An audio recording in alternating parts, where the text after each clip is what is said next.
আসসালামু আলাইকুম। আমাদের আজকের এই ভিডিওতে আমরা ডম টিউটোরিয়ালের অ্যাপেন্ড এবং প্রিপেন্ড মেথড নিয়ে কথা বলবো, যে দুইটা জিনিসই আমাদের জন্য অনেক বেশি ইম্পর্টেন্ট। আমাদের অ্যাপেন্ড এবং প্রিপেন্ড দুইটা মেথডই আমাদের ম্যানিপুলেটিং এলিমেন্টের অন্তর্ভুক্ত। আমরা বেশ কিছুদিনই অ্যাপেন্ড চাইল্ড ব্যবহার করেছি, বাট শুধুমাত্র অ্যাপেন্ড মেথডটা ব্যবহার করি নাই। আজকের এই পার্টে আমরা শুধুমাত্র অ্যাপেন্ড এবং প্রিপেন্ড ব্যবহার করব। সো এই দুটো জিনিস ব্যবহার করার আগে আমাদেরকে জানতে হবে এই দুটো জিনিসের অ্যাকচুয়াল কাজটা কি। আমি যদি সংক্ষেপে অ্যাপেন্ড মেথডের কাজটা বলি, তাহলে এইটা মূলত আমাদের কোনো একটা এলিমেন্টের পরের এলিমেন্টগুলো ক্রিয়েট করে। অর্থাৎ আপনার প্রোগ্রামে যদি আগে থেকে একটা এলআই ক্রিয়েট করা থাকে এবং আপনি যদি জাভাস্ক্রিপ্ট ব্যবহার করে আরও 3টা ক্রিয়েট করেন, তাহলে আপনার HTML এ যে জিনিসটা তৈরি করছেন ওইটার পরে গিয়ে বাকি 3টা আপনার এলিমেন্ট অ্যাড হবে। অর্থাৎ আপনার প্রথমে যে এলআইটা ছিল ওইটা প্রথমে থাকবে, আর অ্যাপেন্ড করার পরে যে চাইল্ডগুলো আপনি তৈরি করছেন ওইগুলো পরে থাকবে। আর প্রিপেন্ডের কাজটা ঠিক এইটার উল্টো, অর্থাৎ আপনি যে জিনিসটা তৈরি করবেন সেটা সবার আগে থাকবে, আর যেটা HTML এ আগে থেকেই ছিল সেটা সবার শেষে থাকবে। সো এই দুইটা জিনিস আমরা এখন প্র্যাকটিক্যালি দেখব। সো এটার জন্য আমি একটা ইউএল তৈরি করব, অ্যান্ড ইউএল এর আইডি দিয়ে দিব সে অ্যাপ, অ্যান্ড এইটার ভিতরে সে আমি দিয়ে দিচ্ছি একটা এলআই এর নাম সে লিখতেছি আমি হোম, অ্যান্ড বাকিগুলো আমি ক্রিয়েট করব না। এখন আমি এই অ্যাপকে জাভাস্ক্রিপ্টের থ্রুয়ে অ্যাক্সেস করব। দেন এটার পরে আমি এটাকে জাস্ট একটা ভেরিয়েবলের ভিতরে স্টোর করে রাখবো, ঠিক আগের মতনই আগে যেমনটা করতাম ঠিক সেম ওয়েতে। দেন এখন আমরা কি করব, একটা অ্যারে ডিক্লেয়ার করব। সিলেক্ট নাম দিচ্ছি সে নেমস, এই জায়গায় আমি কয়েকটা নাম অ্যারে স্ট্রিং টাইপের দিয়ে দিচ্ছি। এখন আমরা এই 3টে জিনিসকে ম্যাপের ভিতরে রেখে দেব। সো এইটার জন্য আমি একটা ম্যাপের ভিতরে ফাংশন ক্রিয়েট করব। সো এইটার জন্য আমাদের নেমটাকে কল করব ডট ম্যাপ।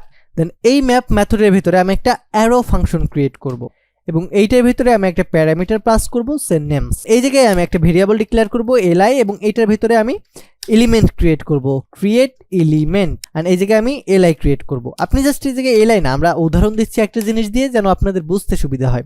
দেন এই জায়গায় টেক্সট কন্টেন্ট দিতে পারেন, আপনি ইনার HTML দিতে পারেন, যে কোনোটা দিলেই হয়।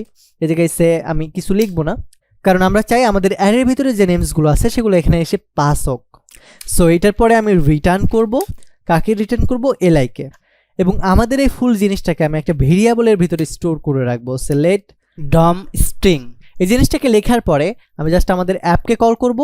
অ্যাপকে কল করার পরে আমি অ্যাপেন্ড করব, অর্থাৎ আমাদের অ্যাপেন্ড মেথডটাকে কল করব। দেন এই অ্যাপেন্ড মেথডের ভেতরে আমরা আমাদের এই ডম স্ক্রিপ্টকে রেখে দেব। সো এই জিনিসটা করার পরে এখন যদি আমি আমাদের ওয়েবসাইটটা রিলোড করি, তাহলে আমাদের চলে আসার কথা, বাট এই জায়গায় আমাদের object HTML element, object HTML element and object HTML element এই জিনিসটা বলতেছে। বাট এই জিনিসটা বলার কারণ কি? এই জিনিসটা বলার কারণ হচ্ছে আমরা এই জায়গায় স্প্রেড অপারেটর ব্যবহার করি নাই। আমরা যখন এইভাবে অ্যাপেন্ড বা প্রিপেন্ড ব্যবহার করব, অবশ্যই আমাদেরকে স্প্রেড অপারেটরটা ব্যবহার করতে হবে। আমরা ES6 এ দেখিয়েছি কিভাবে স্প্রেড অপারেটর ডিক্লেয়ার করতে হয়, অর্থাৎ আমাদের 3 ডট ব্যবহার করতে হয়। এটা করার পরে এখন যদি যায় আমাদের ফাইলে দেখতে পাবেন হোম ঈশান আহমেদ আহাদ। এটাকে হোম না দিয়ে আমি সে টুটুল দিয়ে দিচ্ছি। এখন যদি যাই দেখতে পাবেন টুটুল ঈশান আহমেদ আহাদ। ওয়েল, সো এইভাবে আমরা অ্যাপেন্ড করতে পারবো। সবার শুরুতে টুটুল আছে বিকজ এইটা আমাদের HTML ফাইলে আছে, আর বাকিগুলো আছে এই জায়গায় কারণ আমরা এগুলো জাভাস্ক্রিপ্ট দিয়ে ব্যবহার করছি। সো আই হোপ আপনি ক্লিয়ার অ্যাপেন্ড কি এবং এটা কিভাবে ব্যবহার করতে হয়। এখন আমরা প্রিপেন্ড নিয়ে কথা বলবো। সো আমাদের যে প্রিপেন্ড মেথডটা আছে এটা অলমোস্ট সেম। আমাদের সেম জিনিসটাই আমরা কপি করে নিব, এই জায়গায় অ্যাপ না দিয়ে এসটা যোগ করে দেব, অ্যাপস। অ্যান্ড এই জিনিসটা আমাদের সেম কোডটাই থাকবে। আমি জাস্ট নিচে যাব, দেন ক্রিয়েট করব let apps document dot query selector, and এই কোয়ারি সিলেক্টরের ভিতরে আমি আমাদের অ্যাপসকে কল করব। অ্যাপ এবং অ্যাপসের ভিতরে কিন্তু আমরা পার্থক্যটা রাখছি, সুতরাং এই জিনিসটা একটু খেয়াল করবেন। এই জায়গায় আমি লিখে দিচ্ছি প্রিপেন্ড ব্যবহার করব আমরা। এখন আমরা একটা অ্যারে ডিক্লেয়ার করব, সিলেক্ট সে এই জায়গায় দিয়ে দিচ্ছি ল্যাঙ্গুয়েজ স্ল্যাং, অ্যান্ড এই জায়গায় সে দিয়ে দিচ্ছি TypeScript TYPSCRIPT TypeScript, and obviously string type, then Python, then JavaScript. Well, আমরা এই 3টা ল্যাঙ্গুয়েজ দিয়ে দিচ্ছি। অ্যান্ড এই জায়গায় আমরা যে জায়গায় টুটুল দেওয়া আছে এই জায়গায় সে আমি দিয়ে দিচ্ছি গো ল্যাঙ্গুয়েজটা সবার আগে রয়েছে, কিন্তু যখনই আমরা প্রিপেন্ড ব্যবহার করব এটা সবার শেষে চলে যাবে। আপাতত আমরা আউটপুটটা দেখি। আপাতত আমাদের এই জিনিসটা দেখাচ্ছে, দেখেন গো। সুতরাং গোটা কিন্তু এখন আমাদের সামনে আছে। যখন আমরা প্রিপেন্ড মেথডটা ব্যবহার করব তখন এই জিনিসটা ঘুরে আমাদের সবার শেষে চলে যাবে। সো এটার জন্য আমাদের এই ল্যাঙ্গুয়েজকে কল করব, এটার ভিতরে ম্যাপ করব, ম্যাপের ভিতরে আমি একটা অ্যারো ফাংশন ক্রিয়েট করব অর্থাৎ কলব্যাক ফাংশন। দেন এইটার ভিতরে আমি একটা প্যারামিটার পাস করব সে ল্যাঙ্গুয়েজ, অ্যান্ড এইটার ভিতরে আমরা এলআই ক্রিয়েট করব। সো এটার জন্য ডকুমেন্ট ক্রিয়েট এলিমেন্টকে কল করব এবং এই জায়গায় এসে আমি এলআইকে কল করব। Then LI is equal say inner HTML দিয়ে দিচ্ছি আমি, অ্যান্ড এই জায়গায় এসে দিয়ে দিব ল্যাঙ্গুয়েজকে দিয়ে দিচ্ছি, অ্যান্ড রিটার্ন করব কাকে করব, এলআই। এখন আমরা কি করব, এই অ্যাপসকে কল করব, দেন প্রিপেন্ড করব, প্রিপেন্ড। এই প্রিপেন্ডের ভিতরে আমাদের অ্যাড করে দিব এই কোডটাকে।